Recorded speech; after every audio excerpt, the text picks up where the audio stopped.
Welcome once again. आज के मेरे इस वीडियो का टॉपिक है साइलोप्सिडा और लाइकोप्सिडा के इम्पॉर्टेंट या महत्वपूर्ण लक्षण।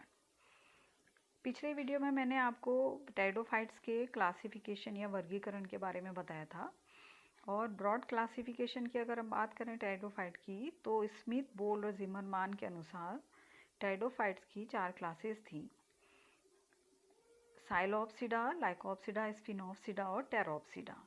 तो आज के इस वीडियो में 2 क्लासेस के या सब डिवीज़न भी हम उनको कह सकते हैं कि महत्वपूर्ण लक्षण या इंपॉर्टेंट कैरेक्टरिस्टिक्स मैं आपको बताऊंगी। तो ये भी पेपर 3 के यूनिट 1 का पार्ट है। सबसे पहले मैं ले लेती हूँ लाइकोप्सिडा के महत्वपूर्ण लक्षण। तो पहला लक्षण है कि ये सरल और पुरातन संवहनी पौधे होते हैं, यानी कि आद्य प्रकार के और सिंपल टाइप के टेरिडोफाइट्स ये हैं जिनकी उत्पत्ति सिल्यूरियन काल में हुई है। सिल्यूरियन काल जब मैंने जियोलॉजिकल टाइम स्केल बताया था आपको, पैलियोजोइक ईरा का ये पीरियड है और डिवोनियन काल में ये पृथ्वी पर सबसे ज़्यादा उपस्थित थे। यानी टेरिडोफाइट्स में साइलोप्सिडा के सदस्य डिवोनियन काल में बहुतया से पाए जाते थे। इसमें ज़्यादातर जो वंश हैं वो फॉसिल्स हैं। केवल 2 जीवित वंश हैं इसमें, साइलोटम और मैसेप्टेरिस। इसके अलावा जितने भी रिप्रेजेंटेटिव हैं इस ग्रुप के वो सब जीवाश्म हैं, फॉसिल्स हैं। इसका जो स्पोरोफाइट होता है, इसका जो पादप शरीर जो होता है वो बीजाणुद्भिद या स्पोरोफिटिक होता है, यानी डिप्लॉइड होता है, द्विगुणित होता है, जिसमें भूमिगत प्रकंद, जब तना अंडरग्राउंड होता है, भूमिगत होता है, तो हम उसे प्रकंद या राइजोम कहते हैं। तो इसमें तना जो होता है वो भूमिगत होता है, जिसे हम राइजोम कहते हैं। जिससे कि ऊर्ध्व शाखाएं, इस तने से आप देखेंगे ऊर्ध्व वायवीय शाखाएं, इरेक्ट एरियल ब्रांचेस जो हैं वो उसमें विभेदित हो जाता है। प्रकंद यानी तना, अंडरग्राउंड तना, और वायवीय शाखाएं द्विभाजी शाखित होती हैं। द्विभाजी शाखन मैं आपको बता चुकी हूँ। इस तरह से जो शाखन चलता है 2 भागों में विभेदित होकर, उन्हें हम द्विभाजी शाखन कहते हैं। अगर प्रोस्टेट है तो इस तरह से होगा, और यही चीज़ अगर इरेक्ट है तो ये फिर इस तरह से, एक शाखा से 2 शाखा, फिर इस शाखा से 2 शाखा, तो इस तरह से द्विभाजी शाखन इनमें पाया जाता है। सत्य मूल का जो अभाव होता है, यानी ट्रू जो रूट्स होती हैं, जो प्राइमरी रूट्स होती हैं वो इनमें नहीं पाई जाती हैं। प्रकंद पर एक कोशिकीय मूलाभास के टफ्ट्स पाए जाते हैं। ठीक है, यहाँ मूलाभास को इंग्लिश में हम कहते हैं राइजोइड्स, और जड़ को या मूल को कहते हैं हम रूट्स। ठीक है, मूल और मूलाभास। मूल और मूलाभास में अंतर अगर हम करें तो मूल जो होती है वो टिश्यू सिस्टम रखती है, उसमें अनेक प्रकार के ऊतक पाए जाते हैं, जबकि मूलाभास में सिंपल एक ही प्रकार के ऊतक इसमें मिलते हैं। मूलाभास एक कोशिकीय होते हैं और रूट जो होती है वो विभिन्न ऊतक रखती है, तो वो मल्टी सेलुलर होती है। ठीक है, और दूसरा अंतर एक महत्वपूर्ण ये रहता है कि मूल में रूट हेयर पाए जाते हैं, रूट पे रूट हेयर पाए जाते हैं, जबकि मूलाभास में इस प्रकार के कोई रूट हेयर नहीं पाए जाते हैं। तो ये कुछ डिफरेंस होता है दोनों में। तो यहाँ पर प्रकंद मिलता है और प्रकंद पर एक कोशिकीय मूलाभास के टफ्ट या गुच्छे पाए जाते हैं। वायवीय शाखाओं पर भी सर्पिला क्रम में शल की उपांग या सामान्य पर्ण मिलती हैं। अगर पर्ण नहीं होती हैं तो स्केली अपेंडिजेस, शल की उपांग को इंग्लिश में कहते हैं स्केली अपेंडिजेस। ठीक है, तो वो साइलोटम इसका एग्जाम्पल है। और अगर सिंपल प्रकार की पर्ण मिलती हैं तो मैसेप्टेरिस, क्योंकि ये दोनों ही जो हैं यहाँ पर एक लिविंग जनरा है, जैसा कि मैंने बताया, बाकी सभी यहाँ पर फॉसिल मिलते हैं। तो एक साइलोटम का चित्र यहाँ पर मैंने बनाया, आप देखेंगे। यहाँ पर आप देखें राइजोम है, राइजोम पर पास गुच्छे के रूप में राइजोइड्स मिल रहे हैं। ये इसकी वायवीय शाखा है जो कि कहाँ से निकल रही है, राइजोम से ही निकल रही है। और इसके ऊपर छोटी छोटी स्केली लीव्स यहाँ पर आप देख पा रहे हैं, ये ग्रीन कलर की जो स्केली लीव्स हैं, अब आप देखिए पतली पतली स्केली लीव्स जो होती हैं, आप देखो यहाँ पर दिखाई गई हैं, ये इस पे मिलती हैं। और तने पर ही यहाँ पर स्पोरेंजिया के समूह पाए जाते हैं, जिसे कहते हैं सिनेंजियम। ठीक है, अगर आपको याद हो तो जब मैंने टेरिडोफाइट के जनरल कैरेक्टर्स बता रही थी तो एक शब्द आया था सोरस, या अनेक अगर है तो सोराई। ठीक है, जिसके लिए ये कहा गया था एग्रीगेशन ऑफ स्पोरेंजिया। स्पोरेंजिया के समूह हैं, जब स्पोरेंजिया एकत्रित होते हैं तो इसका निर्माण करते हैं। ये भी सिनेंजियम है, ये सिनेंजियम है, ये भी स्पोरेंजिया के समूह है। दोनों में जो मुख्य अंतर है वो ये है कि सोराई जो होते हैं वो लीव्स पर मिलते हैं, पत्तियों पर पाए जाते हैं, जबकि सिनेंजियम आप यहाँ देख रहे हैं वायवीय शाखाओं पर पाए जाते हैं। ठीक है, तो ये 1 नंबर के क्वेश्चन कई बार कॉम्पिटिटिव एग्जाम में भी पूछे जाते हैं। और सिनेंजिया और सोराई का एक और जो महत्वपूर्ण अंतर है वो ये कि सिनेंजियम जो होता है, जैसे हम सिनेंजियम की बात कर रहे हैं, अभी मैं इसको आगे लूँगी। सिनेंजियम जो होता है वो इस तरह, जो ये स्पोरेंजियम है, ये 3 स्पोरेंजिया है सपोज, तो तीनों स्पोरेंजिया की जो स्पोरेंजियम वॉल है वो कॉमन है। ओके, जबकि हम सोरस की बात करते हैं तो अनेक प्रकार के स्पोरेंजिया इस तरह से, उनका फ्यूज़न नहीं होता है ना, इस तरह से पड़े रहेंगे, लगे रहेंगे पत्ती के ऊपर, तो उनका किसी तरह के इस प्रकार, जैसे यहाँ वॉल दिख रही है, इस तरह का कोई भी फ्यूज़न यहाँ पर नहीं है। तो ये अंतर होता है सोरस में और सिनेंजियम में। ठीक है, तो अब हम लेते हैं इसका आगे कि 8वां पॉइंट है कि प्रकंद, यानी कि इसका जो राइजोम है और वायवीय शाखाओं में संवहन सिलेंडर ठोस रंभ होता है, प्रोटोस्टील होता है। ठीक है, और टेरिडोफाइट्स के रंभ या स्टील को एक अलग टॉपिक के रूप में डिटेल में मैं इन कैरेक्टरिस्टिक्स के बाद में आपको पढ़ाऊंगी, उसका लेक्चर होगा।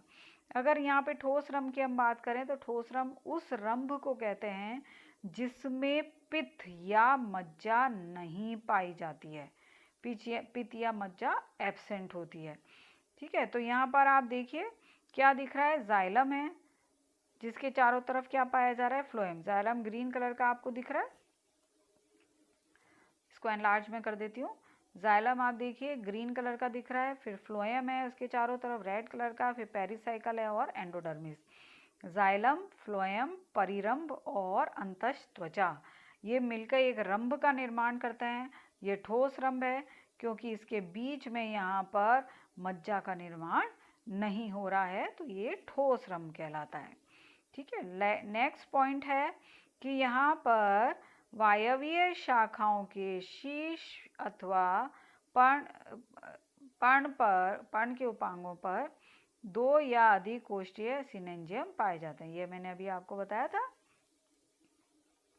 है ना, उपांगों के कक्ष में 2 अथवा 3 कोष्ठीय बीजाणुधानियाँ क्या बना रही है, सिनेंजियम। सिनेंजियम सिंगल और एक से ज़्यादा हैं तो हम कह रहे हैं सिनेंजिया।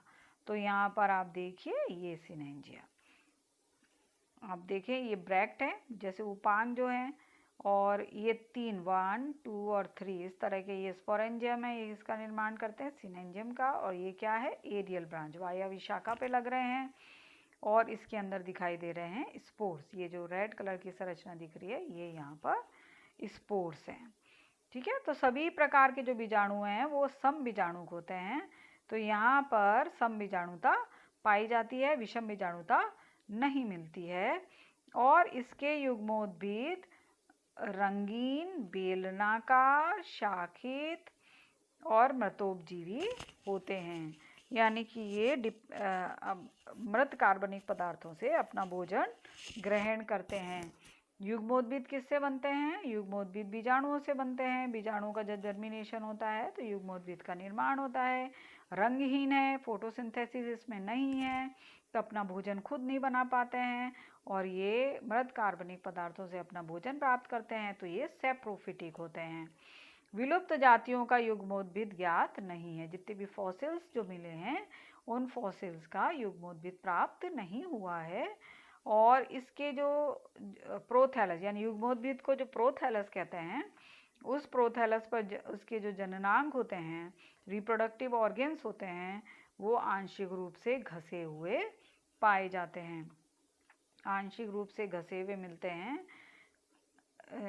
एम्बेडेड रहते हैं, उस युग्मोद्भिद के अंदर घसे हुए पाए जाते हैं। अब जो दूसरा क्लास या सब डिवीज़न जो है वो है लाइकोप्सिडा। लाइकोप्सिडा के महत्वपूर्ण लक्षण, सबसे पहले इसकी उत्पत्ति पैलियोजोइक महाकल्प की है और डिवोनियन काल, पैलियोजोइक ईरा या महाकल्प के डिवोनियन काल में इसकी उत्पत्ति मानी जाती है।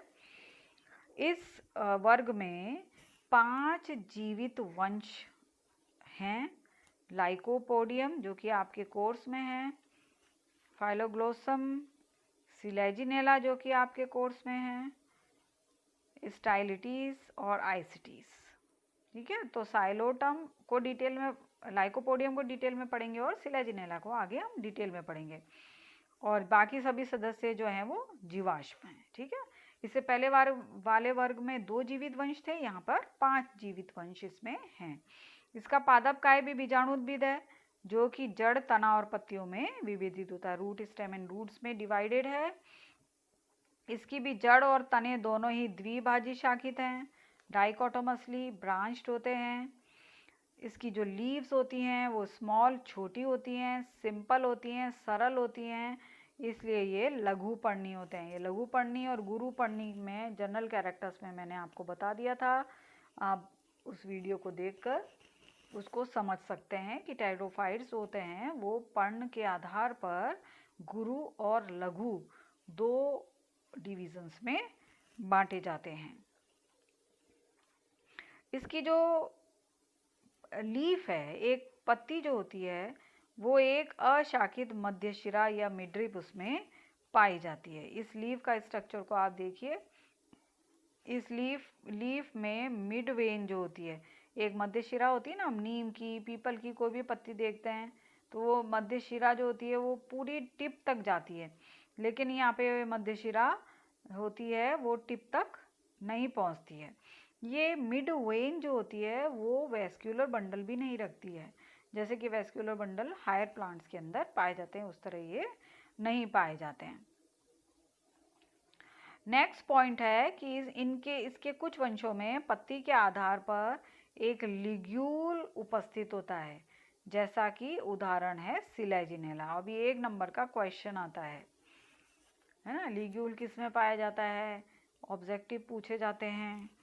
तो लिग्यूल जो है वो क्या संरचना है, ये लीफ के आधार पर एक जीभ की तरह की संरचना यहाँ पर उपस्थित है, जिसे लिग्यूल कहते हैं। डिटेल में हम जब सिलेजिनेला आपको पढ़ाएंगे तब बताएंगे। ठीक है, अब 7 पॉइंट है कि इसकी जो पत्तियां हैं वो सामान्यतः सर्पिल क्रम, स्पाइरली या सर्पिल क्रम में व्यवस्थित होती हैं, लेकिन कुछ वंशों में ये ऑपोजिट अथवा चक्राकार क्रम में व्यवस्थित होती हैं। सर्पिलाकार क्रम जो है, अगर मैं उसको डिस्क्राइब करूं तो एक पत्ती इधर है, एक ऊपर है, एक पीछे चली गई, एक पत्ती वापस इधर आ गई, तो एक सर्पिल जो बनता है, इस तरह का जो सर्पिल बनता है, इस तरह का ये सर्पिल बनाती हैं।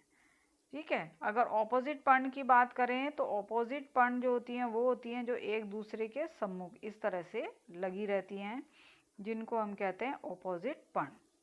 ओके, और अगर चक्राकार की बात करते हैं तो चक्राकार पर्ण वो होती हैं जो एक ही जगह पर यानी नोड रीजन पर कई सारी पत्तियां इकट्ठी पाई जाती हैं, तो हम उसे कहते हैं चक्राकार, है ना, चारों तरफ एक नोड के ये मिलती हैं तो ये चक्राकार होती हैं। यहाँ पर सिलेजिनेला को डिटेल में मैंने चित्र बनाया हुआ है, आप देखिए, इसके अंदर आप देखेंगे यहाँ पर कि द्विभाजी शाखन दिख रहा है आपको, ये इस तरह से द्विभाजी शाखन हो रहा है, ये रूट्स निकल रहे हैं शाखाओं से, तने से, लीव्स पाई जा रही हैं चक्राकार क्रम में, लीफ यहाँ पर मिल रही हैं, और शीर्ष पर कोन या शंकु, स्पोरेंजिया मिलकर शंकु का निर्माण करते हैं, और छोटी छोटी लघुपर्णी है, पत्तियां जो हैं वो बहुत छोटी हैं और ये लघुपर्णी होता है। जहाँ तक रंभ का सवाल है, इसमें भी ठोस रंभ पाया जाता है, प्रोटोस्टील जिसे इंग्लिश में कहते हैं। कुछ जो जीवाश्मी रूप हैं उनमें नाल रंभ या बहुचक्री रंभ भी पाया जाता है। जीवाश्मों में मिलता है। जो लिविंग 5 इसमें जनरा या वंश हैं उनमें ठोस रंभ ही मिलता है, लेकिन बाकी जीवाश्मों के अंदर नाल रंभ या पॉलीसाइक्लिक रंभ भी देखा गया है। चूंकि कैम्बियम यहाँ अनुपस्थित होता है तो यहाँ पर द्वितीयक वृद्धि नहीं पाई जाती है, लेकिन एक अपवाद है। जैसे कहते हैं ना, एक्सेप्शंस आर ऑलवेज देयर, जब कोई ना कोई अपवाद जरूर रहता है, और वो अपवाद है आईसीटीज। आईसीटीज में द्वितीयक वृद्धि पाई जाती है। ये नीट के एग्जाम में भी कई बार पूछा जाता है। तो आईसीटीज टेरिडोफाइट के लाइकोप्सिडा का वो वंश है जिसमें कि द्वितीयक वृद्धि उपस्थित होती है। तो ये ट्री फॉर्म में मिलता है, ये छोटे छोटे फॉर्म में नहीं मिलता है, ये इसका बड़े रूप में पाया जाता है। इसके बाद बीजाणुधारियां धारण करने वाली जो पर्ण हैं उन्हें हम कहते हैं स्पोरोफिल, यानी हिंदी में कहते हैं बीजाणु पर्ण। स्पोरोफिल, स्पोर किसमें पाए जाते हैं? बीजाणुधानियों में। तो उनको धारण करने वाली पत्तियों को बीजाणु पर्ण कहा जाता है।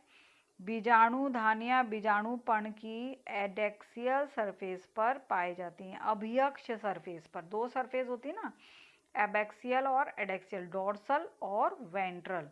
तो यहाँ ये वेंट्रल सरफेस पर पाई जाती हैं।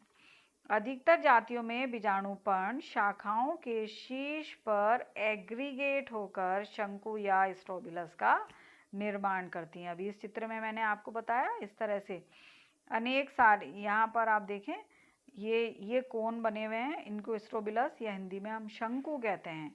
इसमें क्या होता है, जैसे ये बीजाणुपर्ण, एक बीजाणुपर्ण, दूसरी बीजाणुपर्ण, तीसरी बीजाणुपर्ण, चौथी, पांचवी, अनेक बीजाणुपर्ण शीर्ष पर इस तरह से एकत्रित होती हैं, और ये पूरी संरचना जो है वो कोन कहलाती है। और इन बीजाणुपर्ण में क्या पाया जाता है? बीजाणुधानियां। तो इस तरह से इनके ऊपर ये बीजाणुधानियां मिलती हैं। तो बीजाणुपर्ण एग्रीगेट होकर, एकत्रित होकर स्ट्रोबिलस या शंकु का निर्माण करती हैं। इस ग्रुप में सम बीजाणु भी होते हैं और विषम बीजाणु भी मिलते हैं। सम बीजाणु का एग्जाम्पल है लाइकोपोडियम, जैसे कि मैंने कहा आपके कोर्स में इसको डिटेल में पढ़ेंगे हम। और विषम बीजाणुता का उदाहरण है सिलेजिनेला, ये भी आपके कोर्स में है, इसको भी हम डिटेल में पढ़ेंगे। तो इससे पहले वाले ग्रुप में केवल सम बीजाणु मिलते थे, टेरिडोफाइट्स, सम बीजाणु टेरिडोफाइट्स थे। और इस ग्रुप के अंदर सम बीजाणु भी हैं और विषम बीजाणु भी हैं, दोनों प्रकार के टेरिडोफाइट्स यहाँ पर, वंश यहाँ पर पाए जाते हैं। जब विषम बीजाणु जातियां होती हैं तो उनमें युग्मोद्भिद एंडोस्पोरिक अंतः बीजाणु होता है, यानी बीजाणु के अंदर ही युग्मोद्भिद का निर्माण होता है। ठीक है, तो बीजाणु जो होते हैं यहीं पर जर्मिनेट करते हैं, अनेक कोशिकाओं का निर्माण करते हैं, और इसके अंदर ही फिर एंथ्रीडियम और आर्किगोनियम का, स्त्रीधानी और पुंधानियों का निर्माण होता है, और वो अंतः बीजाणु कहलाता है। यानी विषम जातियों में युग्मोद्भिद अंतः स्पोरिक होते हैं। इसमें बीजाणुद्भिद का विकास बीजाणु भित्ति के अंदर ही होता है। फिर मैं यहाँ पर थोड़ा सा आपको रिमाइंड करा दूँ, जब मैंने बीजाणुधानियों के बारे में बताया था और डेवलपमेंट के बारे में बताया था, तो ये भी बताया था कि स्पोर मदर सेल का निर्माण होता है स्पोरोजिनस सेल से, और ये स्पोरोजिनस सेल में मियोसिस, अर्धसूत्री विभाजन होता है, और 4 स्पोर्स का निर्माण होता है। तो जब मियोसिस होता है तो ये 2x संरचना जो होती है वो x यानी हैप्लॉइड अवस्था में आती है, और ये जो भी हैप्लॉइड अवस्था आ जाती है, ये हैप्लॉइड अवस्था से फिर युग्मोद्भिद का निर्माण होता है। तो ये जो बीजाणु जो x हैं युग्मोद्भिद उसके अंदर ही बन रहा है, जिसे अंतः बीजाणु कहा जा रहा है। ठीक है, तो अंतः बीजाणुता क्या है? अंतः बीजाणु जो है युग्मोद्भिद का विकास जब बीजाणु भित्ति के अंदर ही होता है तो हम उसे कहते हैं एंडोस्पोरिक डेवलपमेंट ऑफ गैमेटोफाइट। अब लास्ट पॉइंट इसका है कि सम बीजाणु जातियों में युग्मोद्भिद का विकास बीजाणुद्भिद के बाहर होता है। ऐसे युग्मोद्भिद को हम कहते हैं बहिर बीजाणु और इंग्लिश में कहते हैं एक्सोस्पोरिक। ओके, तो ये दो टर्म आपको याद रखनी है, एक्सोस्पोरिक और एंडोस्पोरिक, क्योंकि एक एक नंबर के क्वेश्चन में इसी प्रकार के क्वेश्चन आते हैं। जैसे बीजाणुपर्ण क्या होती हैं? बीजाणुपर्ण क्या होती हैं? वो पर्ण जिन पे बीजाणुधानियां पाई जाती हैं, यानी बीजाणुधानी धारण करने वाली पर्ण बीजाणुपर्ण कहलाती हैं। तो इस तरह से छोटे छोटे क्वेश्चन इसमें बनते हैं।